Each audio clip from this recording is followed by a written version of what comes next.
अस्सलाम वालेकुम। A1 TV के न्यूज स्टूडियो से मैं हूं मुक़द्दस नूर और मैं हूं अदनान सज्जाद। शामिल करेंगे न्यूज हेडलाइंस। दहशतगर्द इसराइल की हट दर में खुद काम तबाह करने पर तुल गया। जंगबंदी के बावजूद लिबनान पर हमले। जिला नब्तिया में कई मकामात पर बमबारी। लिबनानी फौजी समेत मजीद 16 शहरी शहीद, 47 जख्मी। सियोनी हमलों में 3 रोज के दौरान 64 शहादतें हो चुकी। गुज़श्ता रोज इसराइल और हिजबुल्लाह में सीज फायर मुआहदा हुआ था।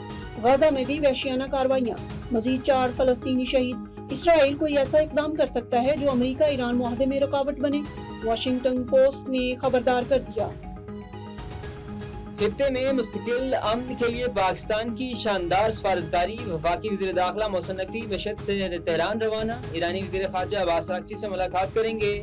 हम मनसब सिकंदर मोमनी और दीगर आला क़यादत से भी मुलाकातें शेड्यूल। अमेरिका ईरान मुज़ाकरात के पहले दौर पर बातचीत होगी।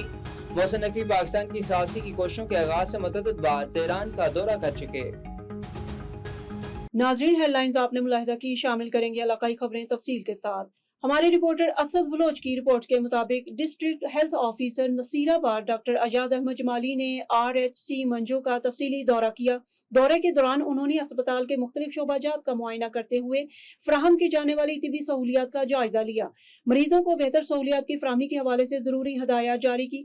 डॉक्टर अजाज अहमद जमाली ने मुलाजमीन की हाजिरी भी चेक की और तमाम अमले को अपनी जिम्मेदारियां आसान अंदाज में अंजाम देने की ताकीद की।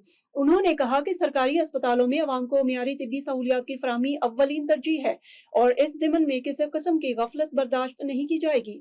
दौरे के मौका पर RHC मंजो शोरे में सुबह होने वाली तूफानी बारिश के बायस जमा होने वाले पानी की सूरत हाल का भी जायजा लिया गया। DHO ने फौरी तौर पर बारिश के पानी की निकासी के अहकाम जारी करते हुए मुतलका अमले को हिदायत की कि अस्पताल आने वाले मरीजों और उनके लवाहिकीन को किसी किस्म की दुश्वारी का सामना न करना पड़े। उन्होंने इस अज़म का इजहार किया कि सेहत के मराकज में बेहतर माहौल और सहूलियात की फराहमी के लिए तमाम दस्तयाब वसाइल बरोए कार लाए जाएंगे। रहीम यार खान से ब्यूरो चीफ महमूद साकिब सोलंकी की न्यूज़ के मुताबिक ये नहायत अफसोसनाक और लंबा फिक्रिया है कि जिला रहीम यार खान के शेर सिमका में 1980 से कायम एक तालीमी इदारा जो कई नस्लों के मुस्तकबिल की तामीर का जरिया रहा, आज चंद अफराद के ज़ाती तनाज़ात और इंतजामी गफलत की भिंड चढ़ चुका है। एक ऐसा स्कूल जहाँ से हज़ारों बच्चों ने तालीम हासिल की, जहाँ वालिदैन ने अपने बच्चों के रोशन मुस्तकबिल के ख्वाब देखे, आज वही इदारा बंद पड़ा है और इसकी खामोश दीवारें हुकाम की बेहसी पर सवाल उठा रही हैं। सबसे ज्यादा तशवीशनाक बात यह है कि स्कूल की बंदिश के बावजूद मुतलका दारों की जानिब से अब तक कोई संजीदा इक़दाम नहीं सामने आया। क्या हमारे बच्चों की तालीम इतनी गैर अहम हो चुकी है कि एक स्कूल को बंद होने के बाद हालात के रहमो करम पर छोड़ दिया जाए?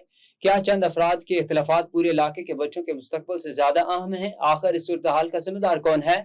एहले सिमका शदीद तशवीश में मुब्तला है। वालिदैन का कहना है कि हमारे बच्चों का कीमती तालीमी वक्त जाया हो रहा है, इनके ख्वाब टूट रहे हैं और इनके मुस्तकबिल खतरे में पड़ता जा रहा है। तालीम किसी भी कौम की बुनियाद होती है और जब तालीमी अदारे बंद हों तो दरअसल पूरी कौम के मुस्तकबिल के दरवाजे बंद होना शुरू हो जाते हैं। हम वज़ीर आला मरीम नवाज महकमा तालीम के आला हुकाम और मुतल्लिका इंतजामिया से पुरजोर मुतालबा करते हैं कि इस मामले का फौरी नोटिस लिया जाए और स्कूल को जल्द से जल्द बहाल किया जाए। A1 टीवी के न्यूज स्टूडियो से फिल वक्त इतना ही। मज़ीद खबरों और अपडेट्स के लिए देखते रहिए A1 TV।